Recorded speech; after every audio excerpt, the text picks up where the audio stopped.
अस्सलाम वालेकुम। उम्मीद है आप लोग ठीक हैं, खैरियत से हैं। अल्लाह पाक आप लोगों को अपने हिफ्ज़-ओ अमान में रखे। हमारी दुआएँ हमेशा की तरह आपके साथ हैं।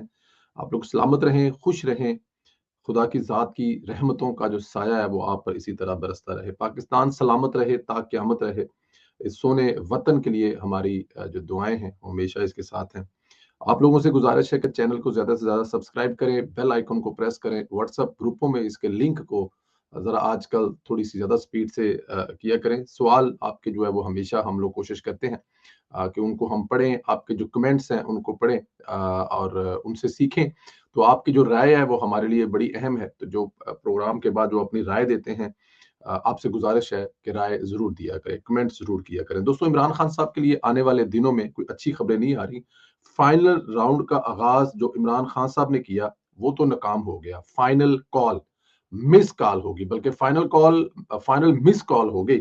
लेकिन अब रियासत की बारी है और मुझे नहीं लगता कि रियासत की जो इस दफ़ा कॉल है ना फाइनल इमरान खान साहब के लिए, वो नाकाम होगी क्योंकि रियासत ने बहुत बर्दाश्त कर लिया है। क्योंकि हर चीज़ की एक हद होती है ना, तो जो बर्दाश्त है उसकी भी एक हद होती है और रियासत ने जितना बर्दाश्त कर लिया मेरा ख़्याल है वो मेरे और आपके सामने है कि कब से खान साहब जो हैं वो निकले हुए इक़्तिदार से, तब से वो अदारों के खिलाफ, अदारों के सरबराहान के खिलाफ, मुल्क के खिलाफ, मुल्क की इकॉनमी के खिलाफ जो कुछ कर रहे हैं वो आपके सामने है। तो अब रियासत जो है वो पंजाबी च कहंदे ने कि अग्गों हुण सीधी होण लगी है लौंडे लपाड़ियां नूं। वफाकी हुकूमत ने साबिक वज़ीर-ए-आज़म इमरान खान के खिलाफ बड़ी कार्रवाई शुरू करने का फैसला किया है। इमरान खान के खिलाफ वफाकी हुकूमत की खुसूसी कंप्लेंट पर कार्रवाई का मनसूबा तैयार किया गया और साबिक वज़ीर-ए-आज़म के खिलाफ पाकिस्तान पैनल कोड के तहत फौजदारी मुकदमा कायम करने का फैसला किया गया। इमरान खान पर सोशल मीडिया के ज़रिए लोगों को रियासती अदारों के खिलाफ बगावत पर उकसाने के इल्ज़ामात इसमें हो सकते हैं। आला हुकूमती ज़राए ने के मुताबिक इमरान खान के खिलाफ कार्रवाई शुरू करने की मंजूरी वफाकी काबीना से ली जाएगी। मतलब वो किसी एक बंदे का फैसला नहीं होगा बल्कि वफाकी काबीना का फैसला होगा और वफाकी काबीना जो है वो इसमें मंजूरी देगी तो फिर ये सिलसिला शुरू होगा। वज़ारत दाखिला को वफाकी काबीना के लिए समरी तैयार करने का टास्क दिया है। एफआईए साइबर क्राइम विंग ने इमरान खान के खिलाफ इंक्वायरी की जिसके बाद कार्रवाई शुरू करने का फैसला हुआ। वफाकी कबीना की मंजूरी के बाद इंसदाद दहशतगर्दी की खसूसी अदालत में इमरान खान का ट्रायल करने का मनसूबा है और जराये का बताना है कि इमरान खान के खिलाफ पाकिस्तान पैनल कोड के चैप्टर 6 और 9 दीगर मुतलका सेक्शन के तहत कार्रवाई शुरू करने का प्लान बनाया गया। सीआरपीसी के सेक्शन 196 के तहत कंप्लेंट फाइल करने, मुख्तलिफ जराइम पर मुलजमान के खिलाफ कार्रवाई के लिए वफाकी कबीना की मंजूरी जरूरी तकाजा होता है। जाहिर है वफाकी कबीना की जो मंजूरी है वो जरूरी तकाजा है और उसको जरूर पूरा किया जाएगा। खसूसी अदालत वाला जो मामला है ये बेहतरीन है क्योंकि रेगुलर अदालतें जो करती हैं वो आपके सामने देखें।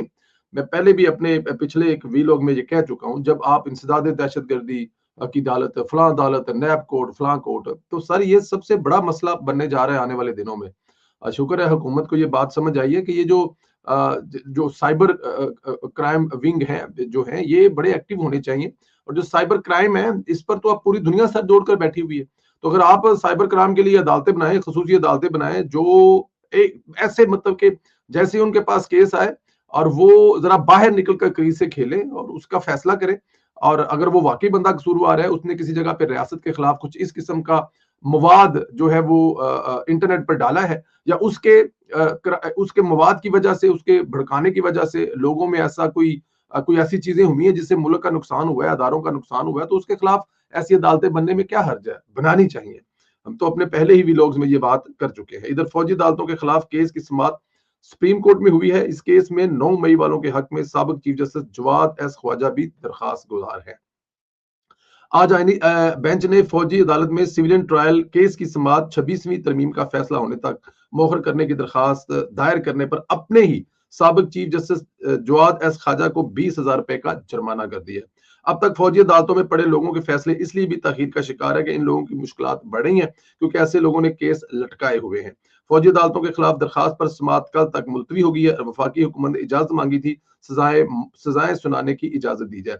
अब मुझे ये समझ नहीं आता कि ये दोस्त है या दुश्मन है उन लोगों के जो इंतजार कर रहे हैं फौजी अदालतों में उनका केस लगे। अगर वो बरी हैं, अगर वो बेगुनाह हैं तो वो बरी हो जाएंगे, उसमें कोई इतनी बड़ी कौन सी कबाहत है। अगर वो बेगुनाह है, उन्होंने कोई कसूर नहीं किया है तो वो बरी हो जाएंगे, लेकिन ऐसे लोगों की वजह से उनकी भी हक तलफी हो रही है। और जो कसूरवार हैं अगर उनको वहां सजाएं होती है तो यहाँ पे साबिक चीफ जस्टिस साहब को क्या प्रॉब्लम है, क्या मसला है, क्या तकलीफ है?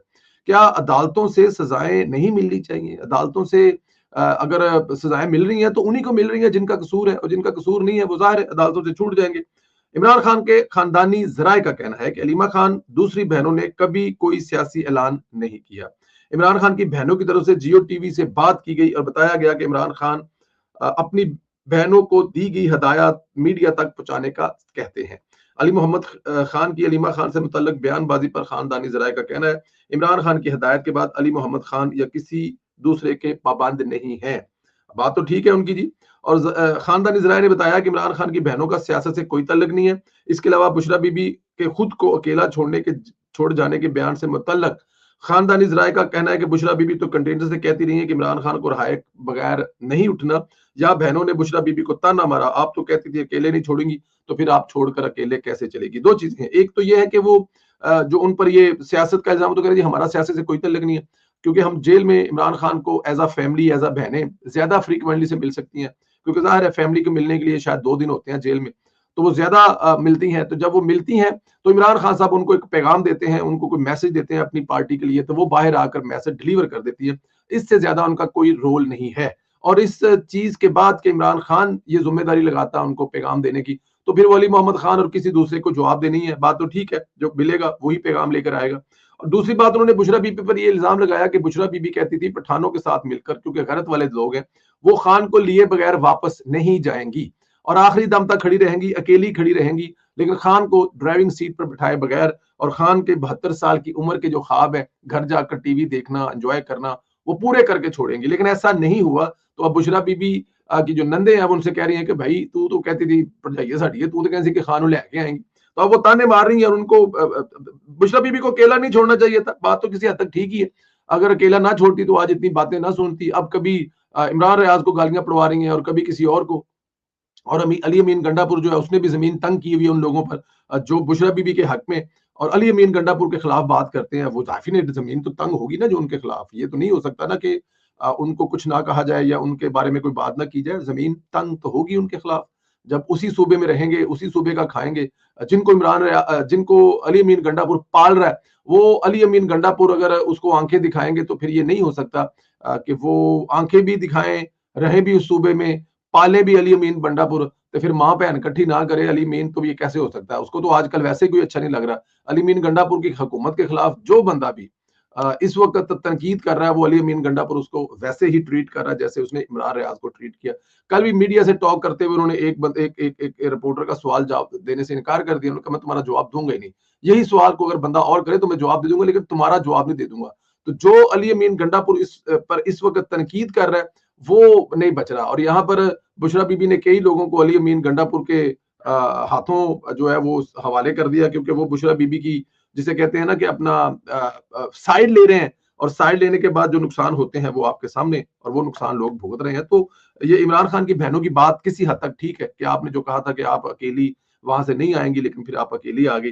अच्छा, अहम हुकूमती और इंतजामी मसाइल के हल के लिए 2 बड़ी जमातें सर जोड़कर बैठेंगी। 2 बड़ी जमातें कौन हो सकती हैं? पीपल्स पार्टी और नून लीग ही हो सकती है। बड़ी पार्टी तो वही है इस मुल्क में। पीपल्स पार्टी और नून लीग को कोऑर्डिनेशन कमेटियों का इजलास आज होगा। पाकिस्तान पीपल्स पार्टी की हुकूमत पर अहम तहफ़्फ़ुज़ात का जायजा लिया जाएगा। नायब वज़ीर-ए-आज़म इसहाक डार ने चेयरमैन बिलावल भुट्टो ज़रदारी से मुलाकात भी की है। वज़ीर-ए-आज़म शहबाज शरीफ ने नायब वज़ीर-ए-आज़म की सरबराही में एक हुकूमती मुज़ाकराती कमेटी तश्कील दी थी। वज़ीर-ए-आज़म ने कमेटी को पाकिस्तान पीपल्स पार्टी के साथ तफसीली मशावरत के बाद सियासी ताउन और मसाइल के हल की जिम्मेदारी सौंपी थी। कमेटी पाकिस्तान पीपल्स पार्टी की जानब से तयन करदा मेंबरान के साथ बातचीत के लिए आइंदा लाइहा अमल तय करेगी। मैं एक बात बताऊं आपको, पाकिस्तान पीपल्स पार्टी और कल रात को मैं एक प्रोग्राम में था नसरुल्लाह मलिक साहब के साथ, तो उन्होंने मौलाना साहब के बारे में कुछ सवाल किया कि मौलाना साहब के मसाइल, और मैंने कहा देखिए जी, मौलाना साहब जो है ना वो नजरियाती तौर पर जो है वो पीपल्स पार्टी और नून लीग के इत्तेहादी हैं। आसिफ अली जरदारी साहब उनके बहुत अच्छे पुराने दोस्त हैं, और जो शहबाज शरीफ साहब हैं उनके साथ भी मौलाना साहब का बड़ा प्यार और मोहब्बत का रिश्ता है। तो यहाँ पे ये 2 बड़ी जमातें हैं, और 2 बड़ी जमातें मेरे ख्याल में लंदन वाले उस माहदे के बाद, जिसको मिसाके जमहूरियत कहते हैं, ये पार्टियां हमेशा मौकफ की सियासत कर रही हैं। दरमियान में कभी कभार ऐसे कुछ मामलात आ भी जाते हैं, लेकिन ये देखें कि पीडीएम का तहरीक हो, दोनों जमातों ने मिलकर चलाई, और फिर जब दोबारा इलेक्शन हुआ और उसमें वोट या सीटें ज्यादा अगर नून लीग को मिली तो पीपल्स पार्टी ने बिल्कुल साथ खड़े हो गए। वो हुकूमत का बाकायदा तौर पर हिस्सा नहीं है, लेकिन आईनी ओहदे उनके पास है। तो इससे बड़ी और कामयाबी किसी मुल्क में क्या होगी जमहूरियत की, कि वहां की दो बड़ी जमातें जो है वो मुल्क के वसी तर मफाद के लिए इकट्ठे हो गए। हालांकि यहाँ पर जो मुल्क के वसी तर मफाद के लिए होता था वो कुछ और होता था, लेकिन दो बड़ी सियासी जमातें, दो बड़ी सियासी जिन्होंने इस मुल्क की खिदमत, इन दो जमातों का अगर रोल निकाल दिया जाए तो पीछे मुल्क में बचता क्या है। एक पाकिस्तान बनाने वाली जमात, एक एटमी जो ये प्रोग्राम था शुरू करने वाली जमात, एक उसको उसको पाया तकमील तक पहुंचाने वाली जमात और दुनिया को चलाकर दिखाने वाली जमात। इन दोनों जमातों का एक होना बहुत सारे लोगों को तकलीफ देता है, बहुत सारे लोगों को मसाइल पैदा करता है। लेकिन मुझे खुशी इस बात की है कि इनके जो भी मसाइल होते हैं ये बैठते हैं। देखिए, ये सड़कों पर मसाइल हल नहीं हो सकते। पीपल्स पार्टी और नून लीग कमेटियां बनाते हैं, उनमें अपने मसाइल हल करते हैं, तहफ़्ज़ात दूर करते हैं और फिर ये आगे चलता है सिलसिला। और ये सिलसिला 2008 से चलता आ रहा है, जब से परवेज मुशर्रफ साहब के तसल्लुत से मुल्क आज़ाद हुआ है। पीपल्स पार्टी, नून लीग, फिर दरमियान में तहरीक इंसाफ आई और फिर आज नून लीग है। और आज नून लीग जो है पीपल्स पार्टी के साथ है, बाकायदा हिस्सा नहीं है, लेकिन मेरे ख्याल में पीपल्स पार्टी और नून लीग ही इस मुल्क को आगे लेके जाएंगे। तो ये बड़ी अच्छी बात है। और शहबाज शरीफ साहब का जो रवैया है अपने कोलीग्स के साथ, अपने सियासी जमातों के लोगों के साथ, मेरे ख्याल में वो बड़ा कमाल का रिश्ता है जिससे किसी को मसाइल हो सकते नहीं है। बिलावल भुट्टो जरदारी साहब को बड़ा प्यार करते हैं, मोहब्बत करते हैं, चाहे वो इसाक डार साहब हों, चाहे वो मियां मोहम्मद शहबाज शरीफ साहब हों, चाहे वो नवाज शरीफ साहब हों। और वे बेनजीर के साहबजादे और आसफ अली जरदारी की बड़ी रिस्पेक्ट और इज्जत करते हैं, और वो भी आगे से रिस्पेक्ट और इज्जत इसी तरह करते हैं। और इसीलिए ये जो सिस्टम है, ये जो निज़ाम है, मुझे लगता है ये मजबूत हो रहा है। पाकिस्तान तहरीक इंसाफ इसको शाम से मिलाए, सीरिया से मिलाए, जो मर्जी करते रहे, वो बेकार लोग हैं। उन पर मैं बात करने के लिए बिल्कुल मेरा अब क्या उसे कहते हैं कि इस मामले पर वो जो एक तहरीक चला रहे हैं कि पता नहीं शाम में क्या हुआ और ये वो, इस पे बात करेंगे, तफसीली बात करेंगे। लेकिन आज तक के लिए इतना। आप लोगों से गुजारिश है कि चैनल को ज्यादा से ज्यादा सब्सक्राइब करें, बेल आइकन को प्रेस करें और ज्यादा से ज्यादा कमेंट्स करें, अपनी राय का इजहार करें। खान साहब के खिलाफ घेरा तंग होने वाला है, खसूसी अदालतें बनाई जा रही हैं, केस भी खसूसी तो अदालत भी खसूसी। और ये फौजी अदालतों से मसाइल क्या हो सकते हैं आपके ख्याल में? क्या फौजी अदालतें कायम होनी चाहिए कि नहीं होनी चाहिए? अलीमा खान और इमरान खान की दूसरी बहनें क्या सही कह रही हैं कि बुशरा बीबी को वहां से भागना नहीं चाहिए था, वहां पर खड़ा होकर जो है, जो उन्होंने वादा किया था। देखिए, अगर वादा तो उन्होंने किया था, इसमें तो कोई शक नहीं है ना कि वो खान को वापस लेके आएंगी। तो क्या बुशरा बीबी जो है वो खान को लिए बगैर जब आए तो उन पर जो उनकी बहनों की तनकीद है वो जायज है? इस पर जरूर राय का इजहार करें। इंशाल्लाह अगले वीलॉग में आपसे फिर मुलाकात होगी। तब तक के लिए इजाजत दें, अपना ख्याल रखें। खुदा हाफिज।